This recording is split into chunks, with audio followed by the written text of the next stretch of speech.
Hello, dear friends. In today's session, we will discuss about an introduction. It's a poem which is written by Kamala Das.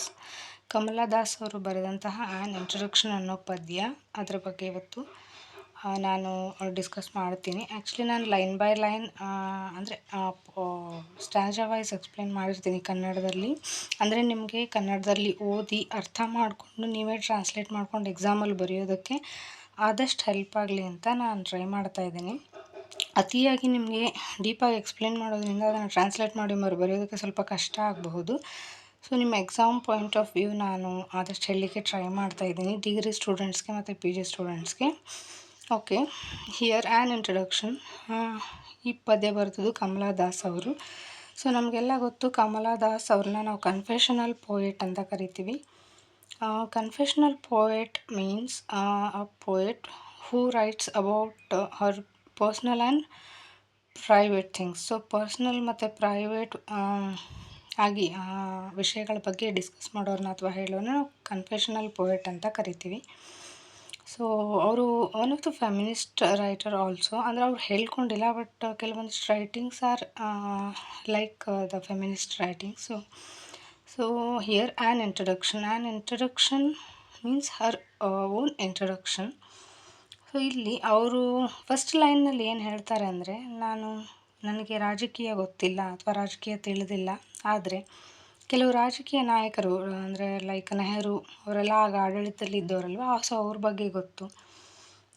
ಮತ್ತು ನಾನು ಭಾರತೀಯಳು, ಮತ್ತು ನಾನು ಮಲಬಾರ್ ನಲ್ಲಿ ಜನಿಸಿದ್ದೀನಿ, ಕೇರಳ ಮಲಬಾರ್ನಲ್ಲಿ ಜನಿಸಿರೋದು. ಮತ್ತು ನನಗೆ 3 ಭಾಷೆಗಳು ಮಾತನಾಡೋದಕ್ಕೆ ಬರುತ್ತವೆ, ಮತ್ತು ಅದರಲ್ಲಿ 2ರಲ್ಲಿ ನಾನು ಬರೆಯಬಲ್ಲೆ ಮತ್ತು 1ರಲ್ಲಿ ನಾನು ಕನಸುಗಳನ್ನು ಕಾಣಬಲ್ಲೆ ಅಂತ ಹೇಳ್ತಾರೆ. ಆ ಒಂದು ಭಾಷೆ ಐ ಥಿಂಕ್ ಇಂಗ್ಲೀಷ್ ಇರ್ಬೋದು, ಯಾಕಂದರೆ ಅವ್ರಿಗೆ ಇಂಗ್ಲೀಷ್ನಲ್ಲಿ ಬರೆಯೋದಕ್ಕೇ ಹೆಚ್ಚಿಗೆ ಅವರು ಇಷ್ಟಪಡ್ತಿದ್ದಿದ್ದು. ಸೊ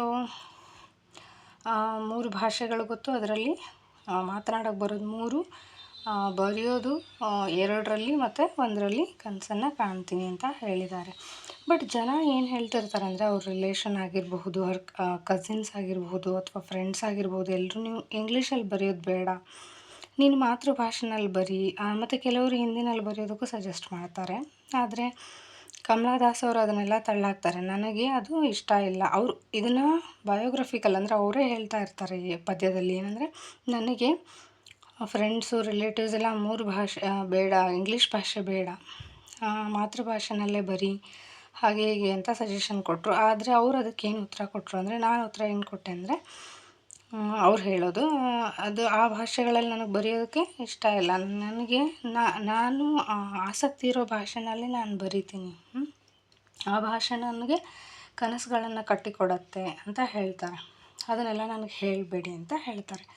ಸೊ ಇದು ಅವ್ರ ಪ್ರಕಾರ ಇಂಗ್ಲೀಷ್ ಭಾಷೆ ಅಂದರೆ ಅಂಧರ ಭಾಷೆ ಅಲ್ಲ. ಅಂದರೆ ನಾವು ಅದನ್ನು ಕೇಳ್ತೀವಿ, ಅನುಭವಿಸ್ತೀವಿ, ತಿಳ್ಕೊಂಡಿದ್ದೀನಿ ನಾನು ಅದನ್ನ. ಸೊ ನಾನು ಇಂಗ್ಲೀಷ್ನಲ್ಲೇ ಬರಿತೀನಿ.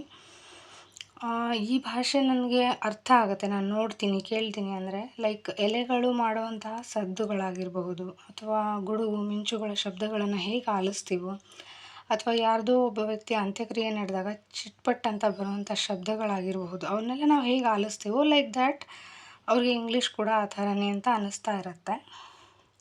ಸೊ ಆವಾಗ ಅವರು ಎಲ್ಲರ ಮಾತುಗಳನ್ನು ತಳ್ಳಹಾಕಿ ಇಂಗ್ಲೀಷಲ್ಲೇ ಬರೆಯೋದಕ್ಕೆ ಸ್ಟಾರ್ಟ್ ಮಾಡ್ತಾರೆ. ನೆಕ್ಸ್ಟ್ ಅವರು ಪರ್ಸ್ನಲ್ ವಿಷಯಗಳ ಬಗ್ಗೆ ಡಿಸ್ಕಸ್ ಮಾಡ್ತಾರೆ. ಏನಂದರೆ, ಅವ್ರಿಗೆ 15 ವರ್ಷದವ್ರು ಇದ್ದಾಗ ಅಕ್ಕಪಕ್ಕದ ಜನರೆಲ್ಲ ಇವ್ರಿಗೆ 15 ವರ್ಷ ಆಯಿತು, ಇವಳಿಗೆ ಮಾಧವಿ ಕುಟ್ಟಿ ಅವಳಿಗೆ, ಸೊ ನೀವು ಅವ್ರಿಗೆ ಮದುವೆ ಮಾಡಿ ಅಂತ ಹೇಳ್ತಾರೆ. ಆಗ ಅವ್ರ ಮದುವೆ ಅವ್ರ ಹಸ್ಬೆಂಡ್ ಜೊತೆ, ಅಂದರೆ ಅವ್ರಿಗೆ 17 ವರ್ಷ, ಇವ್ರಿಗೆ 15 ವರ್ಷ ಇರುತ್ತೆ. ಸೊ ಮದುವೆ ಆಗುತ್ತೆ. ಆದ ಮೇಲೆ ಅವ್ರು ಅನುಭವಿಸ್ತಕ್ಕಂಥ ಏನು ಅವರು ಫಿಸಿಕಲಿ, ಮೆಂಟಲಿ ಆ್ಯಂಡ್ ಎಮೋಷ್ನಲಿ ಸ್ವಲ್ಪ ನೋವುಗಳನ್ನು ಅನುಭವಿಸ್ತಾರೋ, ಅವ್ರು ಅದನ್ನ ಕನ್ಫೆಷ್ನಲ್ಲಾಗಿ ತಿಳಿಸ್ಕೊಡ್ತಾರೆ ಈ ಥರದ ಪೋಯಮ್ಗಳಲ್ಲಿ. ಸೊ 15 ವರ್ಷ ಇದ್ದಾಗ ಮದುವೆ ಆದಾಗ ಅವ್ರು ಅನುಭವಿಸಿದ ನೋವು ಅಂದರೆ, ಅವ್ರ ಹಸ್ಬೆಂಡ್ ಅವತ್ತು ಫಸ್ಟ್ ಡೇ ಅವ್ರನ್ನ ಒಳಗಡೆ ರೂಮ್ ಒಳಗಡೆ ಹೋಗಿ ಲಾಕ್ ಮಾಡ್ತಾರೆ. ಸೊ ಅವ್ರಿಗೆ ಏನು ಭಯ ಆಗುತ್ತೆ ಅಂದರೆ, ಈಗ ಚಿಕ್ಕ ಮಕ್ಕಳನ್ನ ನಾವು ಬೆದರಿಸುವಾಗ ಅಥವಾ ಹೊಡೆಯುವಾಗ ಏನು ರೂಮ್ ಲಾಕ್ ಮಾಡಿಬಿಡ್ತೀವೋ ಆ ಥರ ಭಯ ಪಟ್ಬಿಡ್ತಾರೆ. ಸೊ ಅದೇ ಆಗುತ್ತೆ. ಅಂದರೆ ಅವ್ರು ಏನು ಹೇಳ್ತಾರೆ, ನನ್ನನ್ನು ರೂಮ್ ಒಳಗೆ ಬಂಧಿಸಿದ್ರು, ಸೊ ನನಗೆ ಭಯ ಆಯಿತು, ಮಕ್ಕಳನ್ನ ಹೊಡೆಯೋ ಥರ ನನಗೆ ಭಯ ಆಯಿತು. ಆದರೆ ಆ ಥರ ಏನೂ ನಡೆದಿರಲ್ಲ. ಹೊಡೆಯೋದು ಬಡಿಯೋದು ಏನೂ ನಡೆದಿರಲ್ಲ. ಆದರೆ ಏನಾಗ್ಬಿಟ್ಟಿರುತ್ತೆ ಅಂದರೆ ಅವ್ರಿಗೆ ಆ ಥರ ಫೀಲಿಂಗ್ ಆಗಿರುತ್ತೆ, ಹೊಡೆಸ್ಕೊಂಡಿರೋರ ಥರ ಫೀಲಿಂಗ್ ಆಗಿರುತ್ತೆ, ಅವ್ರ ಮನಸ್ಸುಗಳೆಲ್ಲ ನೋವಾಗಿರುತ್ತೆ ನೆಕ್ಸ್ಟ್ ಡೇ. ಸೊ ಅವ್ರು ಅದನ್ನು ಹೇಳ್ಕೊಡ್ತಾರೆ. ಏನು ಹೇಳ್ತಾರೆ ಅಂದರೆ, ನಾನು ಹೊಡೆದಿರಲ್ಲ, ಆದರೆ ನನ್ನ ದೇಹ ತುಂಬ ನೋವಿನಿಂದ ಕೂಡಿತ್ತು. ಅಂದರೆ ಆ ನೋವನ್ನು ನನಗೆ ಹೇಳೋಕ್ಕಾಗ್ತಾಯಿಲ್ಲ, ಅಷ್ಟು ನೋವನ್ನು ನಾನು ಅನುಭವಿಸಿದೆ ಫಿಸಿಕಲಿ ಅಂತ ಅವರು ಹೇಳ್ತಾರೆ. ಸೊ ನೆಕ್ಸ್ಟ್ ಏನು ಹೇಳ್ತಾರಂದರೆ, ಅದಕ್ಕೆ ಹೆಣ್ಮಕ್ಳು ಅನುಭವಿಸೋ ನೋವುಗಳನ್ನು ಆದಷ್ಟು ನಾವು ಕಡಿಮೆ ಮಾಡ್ಕೋಬೇಕು. ನನಗೆ ಈ ಥರ ಬದುಕೋದಕ್ಕೆ ಇಷ್ಟ ಇಲ್ಲ ಅಂತ ಅವರು ನೆಕ್ಸ್ಟ್ ಡೇ ಏನು ಮಾಡ್ತಾರೆ ಅಂದರೆ, ಅವ್ರು ಹೇರ್ ಕಟ್ ಮಾಡಿಕೊಂಡು ಅವ್ರ ಬ್ರದರ್ ಅಂದರೆ ಅವ್ರ ತಮ್ಮನ ಬಟ್ಟೆಗಳನ್ನು, ಪುರುಷರ ಬಟ್ಟೆಗಳನ್ನು ತರಿಸ್ಕೊಂಡು ಹೇರ್ ಕಟ್ ಮಾಡಿಕೊಂಡು ಅಡ್ಡಾಡೋಕ್ಕೆ ಶುರು ಮಾಡ್ತಾರೆ. ಆಗ ಮನೆಯಲ್ಲಿರೋರೆಲ್ಲ ಏನು ಹೇಳ್ತಾರೆ ಅಂದರೆ, ನೀನು ಹೆಣ್ಣು, ಅಥವಾ ನೀನು ಈ ಥರ ಬಟ್ಟೆ ಹಾಕ್ಕೋಬಾರ್ದು, ಹೇರ್ ಕಟ್ ಮಾಡ್ಕೋಬಾರ್ದು, ನೀನು ಹೆಣ್ಮಕ್ಳ ಥರ ಇರಬೇಕು, ಅಡುಗೆ ಮಾಡಬೇಕು, ನಿನ್ನ ಹಸ್ಬೆಂಡ್ ಸೇವೆ ಮಾಡಬೇಕು, ಆಮೇಲೆ ಪರದೆ ಒಳಗಡೆನೇ ಇರಬೇಕು, ಕಿಟಕಿ ಕಡೆ ಬರೋಂಗಿಲ್ಲ, ಈ ಥರ ಎಲ್ಲ ರೆಸ್ಟ್ರಿಕ್ಷನ್ಸ್ನ ಅವ್ರಿಗೆ ಹಾಕ್ತಾರೆ.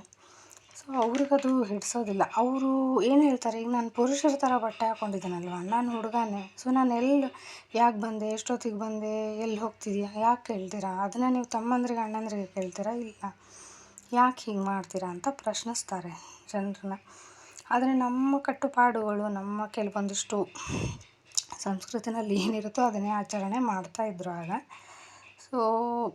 ಸೊ ಅಷ್ಟು ಅವರೊಂದು ನೋವನ್ನು ಅನುಭವಿಸ್ತಾರೆ. ಅವ್ರು ಅದನ್ನೇ ಹೇಳ್ತಾರೆ, ಹೆಣ್ಮಕ್ಳು ಏನಂದ್ರೆ ತುಂಬ ಅವ್ರ ಮನಸ್ಸು ಸಾಗರದ ಥರ ಗಟ್ಟಿ, ಗಂಡಸರ ಥರ ಬೇಗ ಕರ್ಗೋಗಲ್ಲ, ಏನೋ ನೋಡಿದ್ರೆ ಆಸೆ ಪಟ್ಟರೆ. ಬಟ್ ಆದ್ರೂ ಹೆಣ್ಮಕ್ಳಿಗೆ ಯಾಕೆ ಇಷ್ಟು ನೋವು, ಯಾಕೆ ನನ್ನನ್ನು ಪ್ರಶ್ನಿಸ್ತೀರಾ, ಯಾಕೆ ಹೆಣ್ಮಕ್ಳನ್ನೇ ಪ್ರಶ್ನಿಸ್ತೀರಾ, ಅವ್ರು ಅಷ್ಟು ಗಟ್ಟಿ ಮನಸ್ಸಿನವ್ರಿದ್ರು ಯಾಕೆ ನೀವು ಹೆಣ್ಮಕ್ಳಿಗೆ ಈ ಥರ ತೊಂದರೆ ಕೊಡ್ತೀರಾ ಅಂತ ಕೇಳ್ತಾರೆ. ಸೊ ನೆಕ್ಸ್ಟ್ ಅವ್ರು ಏನು ಹೇಳ್ತಾರೆ ಅಂದರೆ, ಕೆಲವೊಂದಿಷ್ಟು ಪರ್ಸ್ನಲ್ ನೋವು ಅವ್ರು ಏನು ಅನುಭವಿಸಿದ್ರು, ಅವ್ರ ದೇಹ ಏನು ಅನುಭವಿಸಿತ್ತು ಅದನ್ನು ಅದರಲ್ಲಿ ಹೇಳೋದಕ್ಕೆ ಇಷ್ಟಪಡ್ತಾರೆ. ನೆಕ್ಸ್ಟ್ ಕೇಳ್ತಾರೆ ಅವರು, ನನಗೆ ನಾನು ಅಮ್ಮಿ ಅಂತ ಕರ್ಕೊಳ್ಳ, ಅಥವಾ ಅವ್ರದ್ದು ಚಿಕ್ಕ ವಯಸ್ಸಲ್ಲಿರೋ ಹೆಸರದು, ಅಥವಾ ಕಮಲ ಅಂತ ಕರ್ಕೊಳ್ಳೋ, ಅಥವಾ ಮಾಧವಿ ಕುಟ್ಟಿ ಅಂತ ಕರ್ಕೊಳ್ಳೋ, ಯಾವ ಹೆಸರು ಅಥವಾ ಯಾವ ಪಾತ್ರವನ್ನು ನಾನು ಆಯ್ಕೆ ಮಾಡಿಕೊಳ್ಳಿ, ನಾನೇ ಕನ್ಫ್ಯೂಷನ್ನಲ್ಲಿದ್ದೀನಿ ಅಂತ ಹೇಳ್ತಾರೆ. ನೆಕ್ಸ್ಟ್ ಅವರು ಒಂಟಿ ಅಂತ ಅನ್ನಿಸ್ದಾಗ, ಎಲ್ಲ ಸಂಬಂಧಗಳನ್ನು ಅವ್ರು ತೊರ್ಕೊಂಡು ಹೊರಗಡೆ ಬಂದಾಗ ಅವ್ರು ಕುಡಿಯೋ ಡ್ರಿಂಕ್ಸ್ ಬಗ್ಗೆ ಹೇಳ್ತಾರೆ.